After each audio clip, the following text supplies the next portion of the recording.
मोर news network देखने वाले सारे दर्शकों ने सुशील मोर की राम राम भाई। 2 महीने बाद हरियाणा में विधानसभा के चुनाव है वो होने वाले हैं और इस वक्त हमारे साथ गन्नौर से पूर्व विधायक और हरियाणा कांग्रेस के वरिष्ठ नेता कुलदीप शर्मा मौजूद हैं। उनसे बातचीत करते हैं क्या कुछ जो विधानसभा के चुनाव की तैयारियां वो कर रहे हैं। तो सर सबसे पहले नमस्कार। नमस्कार।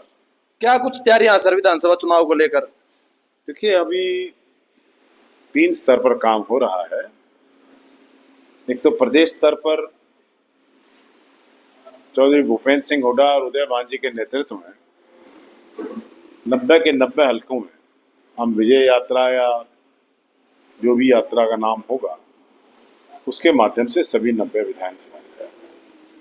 इसके बाद दीपेंद्र हुड्डा कांग्रेस मांगे हिसाब कार्यक्रम के तहत हर एक विधानसभा क्षेत्र में इस कार्यक्रम को लेके जाएंगे। हम 10 साल बीजेपी की सरकार रही है, उनसे जवाब मांगेंगे कि आपने इस 10 साल में हरियाणा के लिए क्या किया है और हरियाणा क्यों पिछड़ गया है, क्यों यहाँ पर बेरोजगारी है, क्यों यहाँ पर विकास नहीं हुआ। तो ये सब बातें उनसे पूछेंगे कि आपने अपने वायदे पूरे क्यों नहीं किए, क्यों किसानों को लाठियों से मारा, क्यों एमएसपी नहीं दी जिसका वायदा किया। तो सारी बातें हम हिसाब में पूछेंगे और बेरोजगारी का जो बढ़ता हुआ ग्राफ है इसके बारे में प्रश्न पूछेंगे। तो कांग्रेस विपक्ष में है, विपक्ष को सरकार से हिसाब मांगने का अधिकार है। जहां तक कॉन्स्टिट्यूएंसी लेवल की बात है, मैं सुबह हमेशा शहर के डिफरेंट बस्तियों में मॉर्निंग में जाता हूँ, लोगों से मिलता हूँ, देख रहा हूँ गन्नौर की समस्याएं।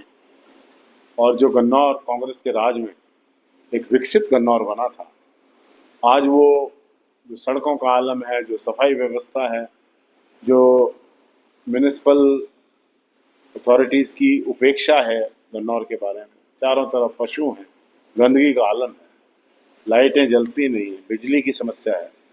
इन सब बातों करेंगे। सड़कें टूटी पड़ी हैं, गलियां टूटी पड़ी हैं, 10 साल में एक ईंट नहीं लगी है।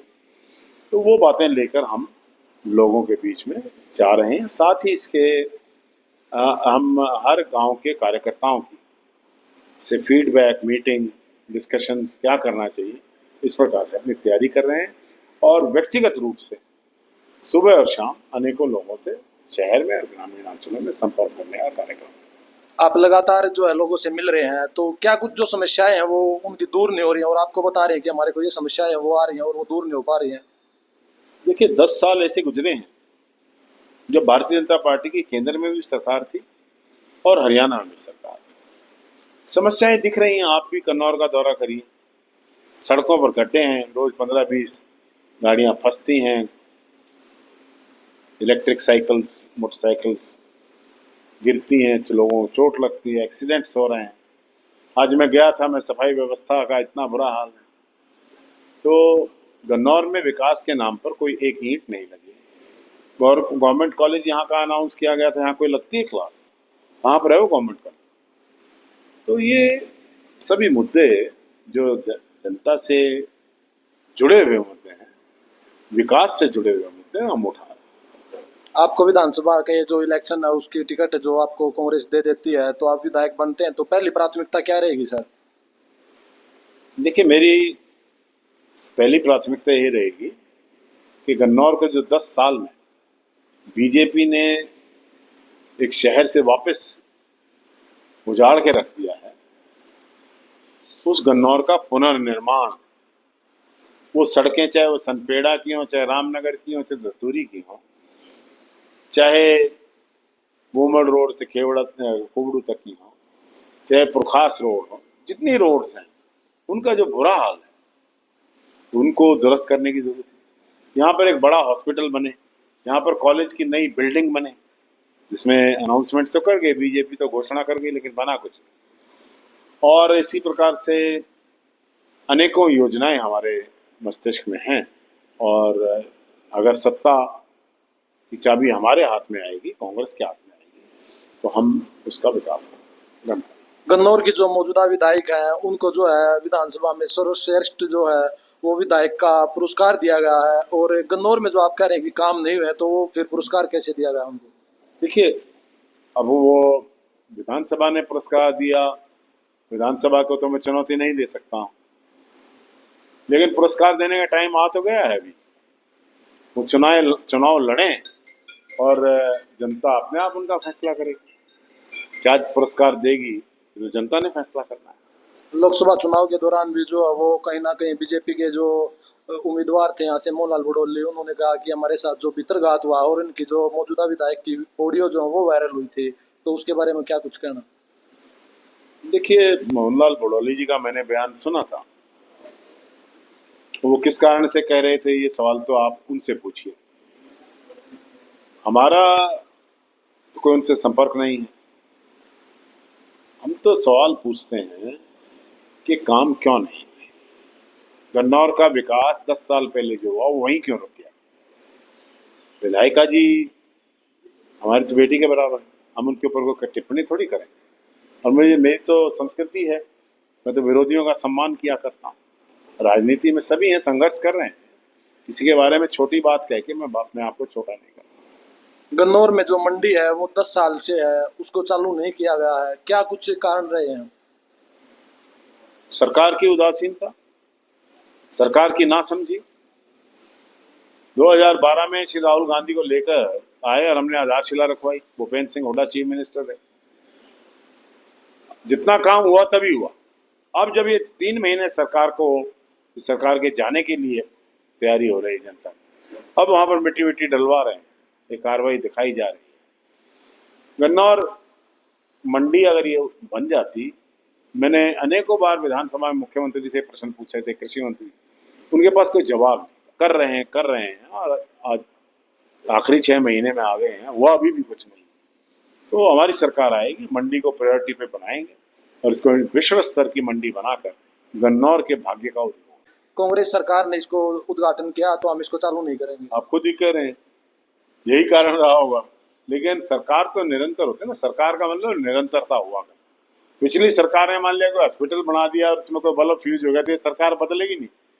ये इनकी गलत नीति रही कि भी राहुल गांधी ने रखी है, हुड्डा साहब ने इसकी नींव रखी है, इसलिए इसको हम नहीं बनाएंगे। ऐसी सोच उनकी रही और ये गलत सोच थी। सोनीपत जो है धन्यवादी दौरा करने आए थे सतपाल ब्रह्मचारी सांसद बनने के बाद, और पूर्व मुख्यमंत्री भूपेंद्र सिंह हुड्डा ने आपको वहाँ बोला कि आप नाराज हो उनसे, तो आपकी नाराजगी दूर हुई या नहीं हुई? मैं तो उनसे नाराज था ही नहीं। कहाँ उन्होंने, अफवाहें थी बस। अफवाहों का क्या रहेगा, आप कुछ भी अफवाह उड़ा दीजिए। ना मेरी उनसे कोई नाराजगी है, वो हमारी पार्टी के वरिष्ठतम नेता हैं। और राजनीति में अफवाहों का बाजार गर्म रहता है, उससे हमें विचलित नहीं होना चाहिए।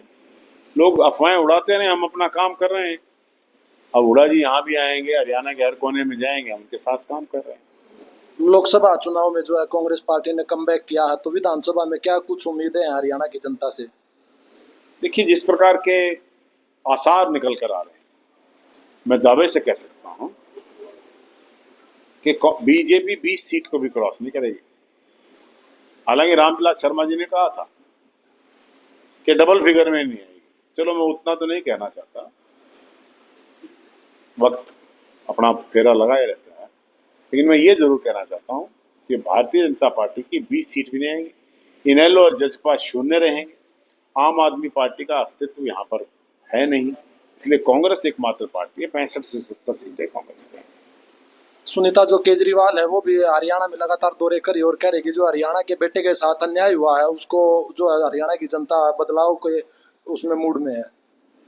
ठीक कर रही हो, लेकिन बदलाव करके कांग्रेस को लाने के मूड में आप पार्टी को भी। हरियाणा में विधानसभा की जो सीटें हैं 90 सीटों में से कांग्रेस कितनी सीटें जीत जाएगी, कितना? बताया मैंने अभी, 65 से 70 सीटें का अनुमान है। और आपकी जो गन्नौर से टिकट है वो फाइनल है? देखिए, मुझे पार्टी आदेश करेगी, मैं लड़ूंगा। मैं कोई औरों की तरह घमंडी नहीं हूँ, मुझे कोई घमंड नहीं है। मुझे पार्टी कहेगी मैं लड़ लूंगा, जिसको कहेगी वो लड़ लेगा। आप तो टिकट बांटने वालों में होते हो। मैं अपने आप को पार्टी का एक कार्यकर्ता समझता हूँ, लेकिन कुछ लोगों के आपके माध्यम से नसीहत दे रहा हूँ। जो खानदानी रईस होते हैं वो रखते हैं लहजा नरम अपना। तुम्हारा लहजा बता रहा है तुम्हारी दौलत नई नहीं है। अगर जो मौजूदा विधायक की टिकट काट करके बीजेपी देवेंद्र कादियान को मैदान में उतारती है और आपको कांग्रेस पार्टी मैदान में उतारती है तो मुकाबला कैसा रहेगा? मुझे तो इस बात से कोई फर्क नहीं पड़ता है वो किसको मैदान में उतारेंगे, उनकी पार्टी का फैसला। अगर पार्टी मुझे आदेश देगी तो उनकी पार्टी के बारे में मैं क्या कहूँ। मैं हर एक मुकाबले को गंभीरता से लूँगा। हर एक व्यक्ति को जो चुनाव की मैदान में है हर एक बात को गंभीरता से लेना चाहिए। उच्छृंखलता, छोटी बात कहने की आदत मेरी है नहीं, और ना मैं किसी को हल्के में लेता हूँ, ना ही मुझे कोई हल्के में ले, इतना जरूर कहूँ। तो धन्यवाद सर, आपका बहुत बहुत शुक्रिया समय देने के लिए। तो भाई ये हमारे साथ है हरियाणा के विधानसभा के पूर्व अध्यक्ष कुलदीप शर्मा थे और ये कह रहे हैं कि अब की बार जो है कांग्रेस हरियाणा में 65 से जो 70 सीटें हैं वो जीत करके हरियाणा में कांग्रेस की सरकार बनाने जा रही है। और ये अपना जो है भूपेंद्र सिंह हुड्डा के साथ जो इनकी नाराजगी की अफवाहें थी उनको ये कह रहे हैं कि कोई हमारी नाराजगी नहीं थी और इनके जो नेता हैं उनके साथ उनके नेतृत्व में ये चुनाव लड़ेंगे। तो भाई आप सब लोग इस वीडियो को ज्यादा से ज्यादा शेयर जरूर करना। जय हिंद, राम राम, नमस्कार। Thank you.